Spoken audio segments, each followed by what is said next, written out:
I'm Felicia Shakiba, and this is CPO Playbook, where we solve a business challenge in every episode.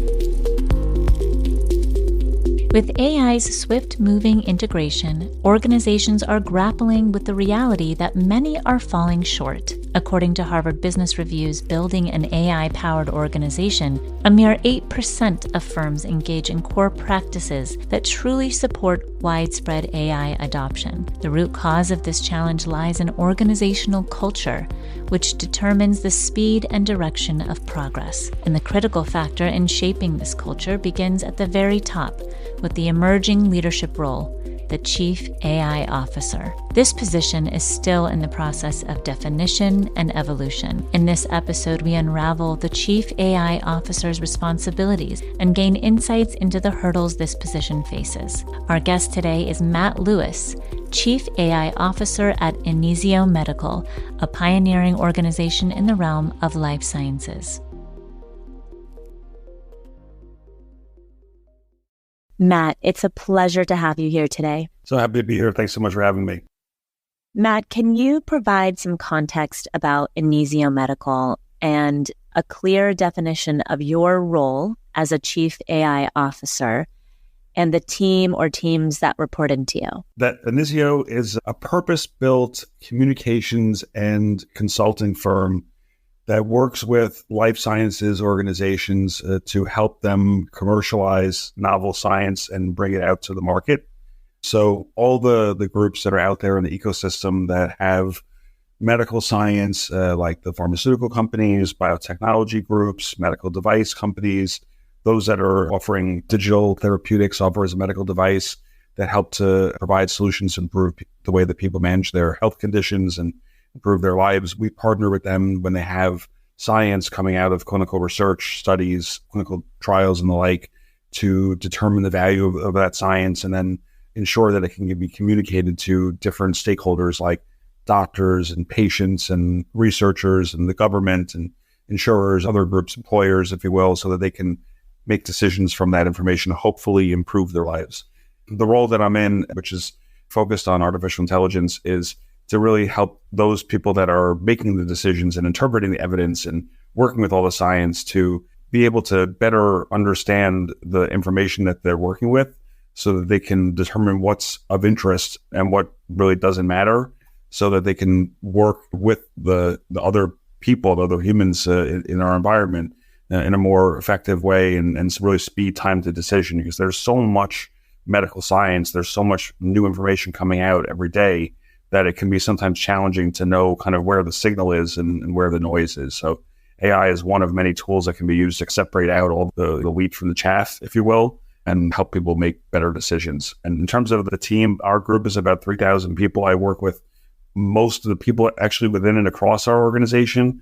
I work with our data science team, our product team, our teams that do consulting and analytics, as well as all our teams that are doing medical writing and supporting our clients across every aspect of the continuum, and both in a global perspective in Europe and the US and in other regions as well, which means I have somewhat long days sometimes, but it's good work. And how has your role evolved and changed since you first assumed the position? So perhaps you could share, why was this position created? What was the goal? And again, how has it evolved? Sure. So I've been in the role for just about 8 months now or so. Before this, I was Global Chief Data and Analytics Officer, and I was in that role for about 6 years after starting our data and analytics division back in 2016.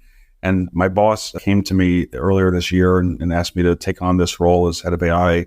And at the time, a number of our clients and organizations out in the ecosystem were recognizing the value that artificial intelligence could contribute to their work, but there really hadn't been a dedicated focus on just being dedicated really all in, if you will, with AI. And the consideration was that having a real emphasis there might be helpful both in deciding and helping to contribute to what the standards could be, what the recommended best practices or thoughts in the space, how to actually operationalize AI and what the guardrails and frameworks and ways of working could be, as well as thinking about how teams could think about things like upskilling and reskilling their staff, what competencies and areas of importance might be necessary as we evolve into the future, as well as but how do we learn what we need to do before actually implementing it across our internal organization and the organizations with whom we partner. So when I first started back in the spring, it was kind of a hodgepodge of lots of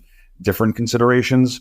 Now, over the last couple of months, a lot of my time I spend with other organizations, professional societies, and groups that are trying to help define what the gold standard of the space looks like the professional medical organizations in the space, as well as with others that are innovating and experimenting to determine if you use a particular piece of tech and you use it in a way that is a little bit different than the way we've always used it.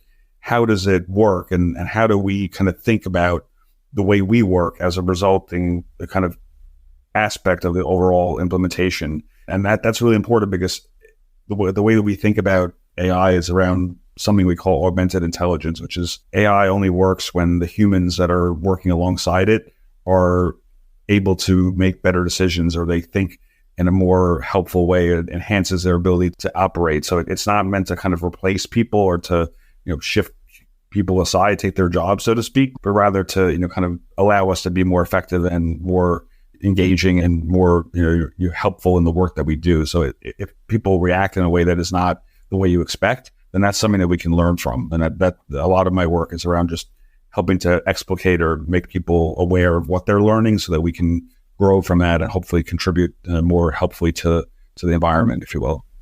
Hey, everybody. Got a quick question for you. Is your job easy, stress-free, and full of rainbows and sunshine every single day? Yeah, I'd say that's a big fat no. Hi, I'm David Noe, host of Speakeasy HR, presented by Payroll Partners, and proud to be part of the Work-Defined community. Take a step down into my Speakeasy live on LinkedIn and YouTube, where we tackle HR and business challenges through raw, uncut, unfiltered conversations. This is HR like you've never heard it before. Bold, real, and full of practical takeaways. Real guests, bold insights, authentic conversations that drive change. Catch every episode on demand through your favorite podcast platform or all the content at speakeasyhr.com. It sounds like the work has an exponential opportunities, if you will, in what you're doing for not just your own business, but the partnerships that you have. Could you take what you've shared and maybe think about one or two examples of the impact your work is having on your organization's approach to AI? Sure. Yeah, I'll maybe just share an example of one of the pilot projects that we have that are ongoing within the organization. So we're probably running over maybe 300 individual pilots across the organization of about 3,000 people. So when I say pilots, I mean, there are different ways of experimenting with AI. One way could be that someone that's just in the business recognizes that they could potentially do something faster or perhaps more effectively by using something that they're aware of, like, ChatGPT or Bard or Pi or something else, and they just want to try it out. And that's great. We want to encourage that type of curiosity and see how it goes, and see if it works well, then we can tell others about it. Or if it doesn't go well, then we can learn why that's the case and tell people not to do that, because we don't want 50 or 100 or 600 people doing the same bad thing if the first thing didn't work. And that we have a lot of that kind of organic experimentation going on. But what we also do is we look at the strategic drivers of our organization, the things that really create a lot of value within and across the value chain for the company. And we see of those things, like, where are the real kind of pain points that we can solve for if we were to introduce a solution that is purpose-built, if you will, that is kind of considered by the organization. And one of these within the work we do happens to deal with like published research. So when scientific data gets to its final point and it's out there for the world to see, it gets into a journal, into a scientific journal, and then doctors and payers and the government and others can see it in its final resting form as a paper, essentially. And to then get access to the paper and then use that reference in the paper for all sorts of different types of materials, like slide decks and things that different organizations use, like presentations at medical meetings. You need the actual paper to be understood and the key points to be summarized. That takes a lot of time, a lot of human time. And the traditional way of doing that is very manual. It's very routine. And it's not the most fun thing in the world, but it's essential, because if you don't have that evidence from the study, then you can't really build a narrative. You can't build a story. So we've approached some of that with a new approach, which takes a more of an artificial intelligence kind of fractional consideration for that, where we apply a machine learning, a deep learning, NLP, and a generative AI standpoint to that. And it takes away some of the drudgery, and it makes the work a little bit different than how people would have approached it. And the AI kind of suggests a way of viewing that same evidence that is very different than how people would have viewed it. It's not better necessarily. It's just different. It's different than how people would have approached the same task. And when we first started talking to teams, they're like, what is this? Like, this is not how I would have done this if I was given this task. And they had to almost relearn how to do the same type of thing, because the way that people have done it for I've been doing this for 26 years, is a very kind of straightforward approach. And you're trained how to do this as a medical person for your whole career, and you kind of only approach it that way. And when the AI gets involved, it doesn't approach it that way at all. It approaches it a completely kind of unexpected way. And it's, again, not wrong. It's just completely different. And the teams had to almost relearn how to approach the same task by incorporating the AI's perspective into their work stream. And when you do it that way, the task gets done 2 to 3 times faster with about the same level of quality as when it's only human led, if you will.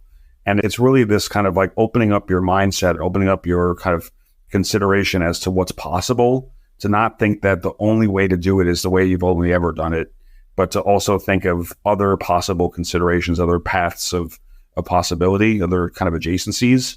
And when you think that way, it opens up lots of choices potentially that the business and that in this case, the science has to offer, because the AI, while it's trained on a lot of human data and a lot of other content that kind of allows it to exist, it doesn't process, it doesn't analyze that content the same way that people do.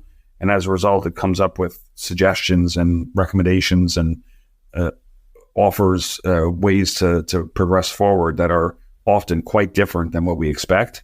And therefore, it creates a lot of value for us to potentially offer both internally and to our teams. And how long is a typical paper, or range, would you say? Yeah, so a paper is typically about 16 pages. And has a lot of very heavy medical jargon and text in it. It might have between 100 and 200 references or citations that are in the back end.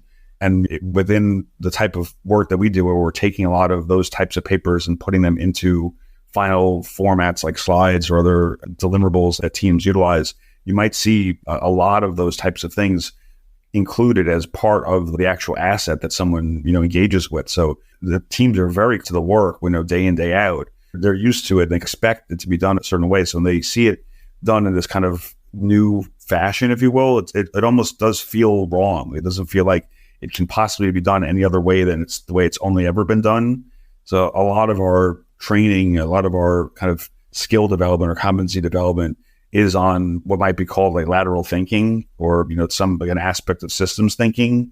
And it's not so much on teaching or training people to be coders, or to teaching them to be digital experts, if you will. We don't need more people to be data scientists. Yeah, it's about the thinking of people and how they recognize patterns and how they recognize adjacencies, and how to think about what might not be expected isn't necessarily wrong, but is an opportunity to consider and reflect on what might be. And that's not necessarily a default pattern for many people. It usually is the opposite. People are trained to kind of think about the things that happen routinely and happen often as what should be, and what is to be expected, and what should be done often. And we're almost kind of having to retrain a lot of established professionals to think more broadly about how to approach that work, so they can think a little bit more from a growth mindset, if you will. So I just want to recap what you shared. So you're taking a large set of very heavy medical jargon, qualitative data, being able to quickly digest it and have the output be more suitable to present to various audiences. So they could in turn also leverage this qualitative data in a way that makes more sense for whichever audience you're presenting to, right? And then in order to do so, and for the humans that are working with this type of technology, you're saying that lateral thinking is a competency that perhaps needs to be developed. So could you dig in a little bit more on that? I know that you shared already how you might do that, but what type of training or what has worked? Have you experimented in that type of competency development yet? Yeah, it's still early days. We have done a little bit of that. We have a group of individuals within and across our organization that are essentially early adopters. They're people that have kind of raised their hand and indicated that they want to be deeply engaged in the space and the tech. They want to be, involved in pilots. They're already doing a lot of this, but they haven't been officially recognized as such.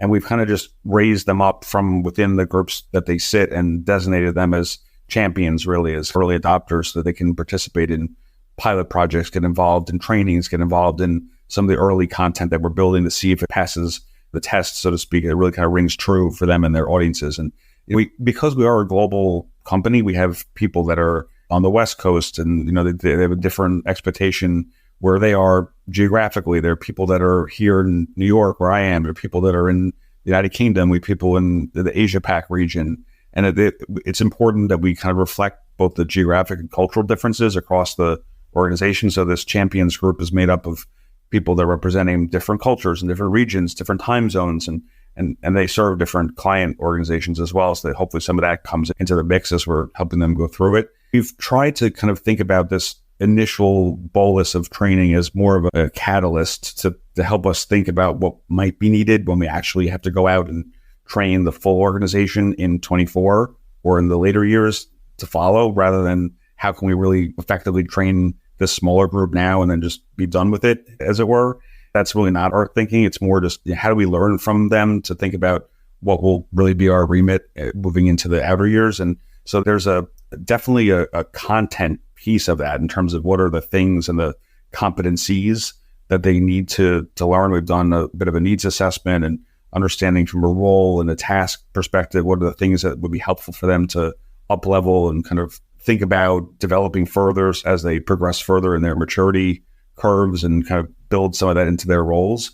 But we've also started thinking from an affective perspective, what are some of the things that they might need to be exposed to potentially, both as managers and responsible kind of subject matter experts in the business, as well as when they're coming into contact with their clients, their customers, and other people within the group, like their direct reports, their managers, and who may have a less kind of expert familiarity with the tech. They might get asked questions that are a bit uncomfortable or that happen to be a little emotional, if you will. And how can they be prepared for those conversations, which are less about the content and more about some of the affective or emotional qualities? And people ask questions about, is this something that is likely to take my job, or is it, what does it mean for AI to have a role as a colleague versus a human as a colleague, and things like that. So we're trying to give people a little bit more consideration around things like sensitivity training and how do they be comfortable in ambiguity, and how do they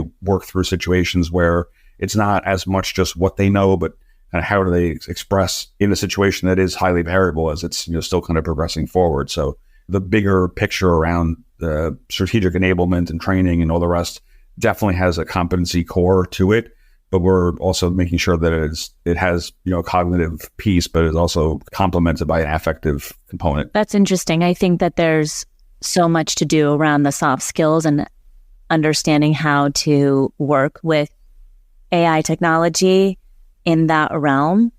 I want to ask, looking into the future and as a leader, how do you envision the role of Chief AI Officer evolving as AI technology continues to advance? Sure. I know there's been a lot of attention on the role this year. I imagine there'll be some continued discussion as the years progress.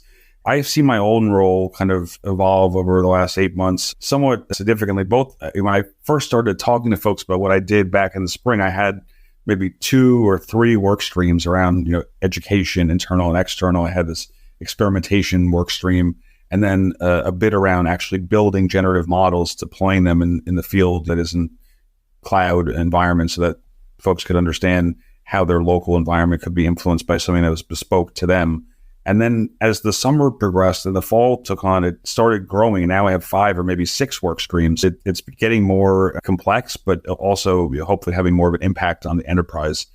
I do see that into next year and in the years following, that hopefully the role will start becoming less of a kind of figurehead and a kind of a recognition that the organization needs to kind of initiate, if you will, and more of a kind of strategic catalyst for the business to begin to transform. Because I think we're starting to see that as the government, both in this country and abroad, begins to stand up policies and laws and regulation around artificial intelligence, that a lot of organizations are starting to say that the way in which we work, the products and services and solutions that we offer will likely be transformed through a lens of artificial intelligence. And the chief AI officer will hope to kickstart or initiate a lot of those conversations. It's not possible, and I don't think it should be desired, that I or anyone in that type of role could be in all those conversations or could even know what all those conversations are about or taking place. It wouldn't be possible for everyone to be everywhere all at once, kind of, so to speak.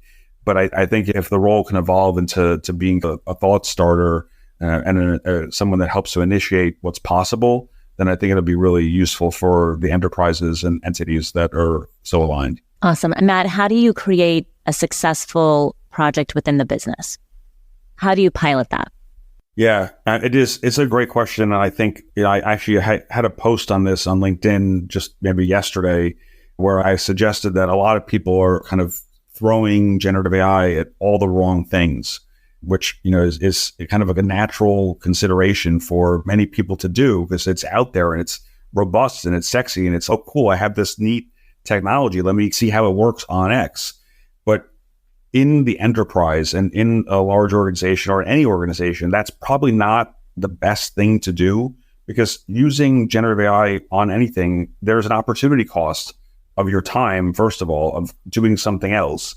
And also you have to think about, if the project doesn't go well, then you're creating some negative perceptions of the technology that are then out in the water, if you will, for everyone to then parse and interpret. And they think that perhaps it's not as robust as it could be, and that'll forever color their perceptions moving forwards. Everything does have an implication, and we need to be mindful of the choices we make, whether they're aligned to the right objective and also what the implications might be.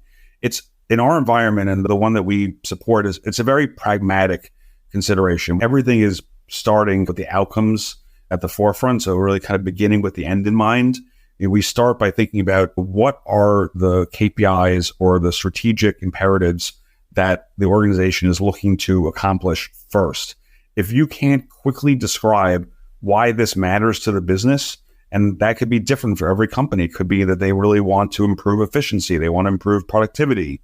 They want to show that something's more effective. Or it could be that they have an organization where they're bleeding talent to a direct competitor or to 3 direct competitors, and they want to focus really much more on engagement and keeping people engaged and enjoying the work that they do. But if they can't describe what the KPIs are, what the strategic drivers are of the business, then they should probably spend a little bit more time thinking about those aspects first before they come to the table and thinking about experiments and projects using generative AI, because generative AI extends, enhances, amplifies, and complements the ability of humans to do our work better. It can't replace that work and it can't create the work. But once you identify what a driver should be, then it's a good understanding first of what a reasonable expectation could be. And hopefully, if you're with a team that knows their work well, they can put together an a priori baseline that says, if we didn't have AI, the way we normally would do this would look like this. Step 1 would be as follows. Step 2 is here. Step 3 is there. Maybe it goes all the way to step 8 or 10 or 40, whatever it is. And if in a normal environment without AI, we could expect to achieve 20% savings or a 40% improvement or a 90% whatever in terms of the margin. With AI, we expect when we juxtapose that on top, those numbers are going to look like this. And then there's a reasonable follow-up over the course of the pilot of the project to see whether that's possible, and some training for all involved prior to implementation, during implementation, and following to see what actually worked. And it might sound simple, but it gets a little messy in the details sometimes, but it really should be that pragmatic. We align to the KPI, we test with a baseline, understand if it's demonstrating against a KPI, and if it meets that expectation, our consideration is that we scale across the organization. It works in one team, we scale across many. If it doesn't work, then we try to learn why it didn't work. Perhaps, a team found that, there was one aspect of the platform that they really hated. It was just really distasteful to them.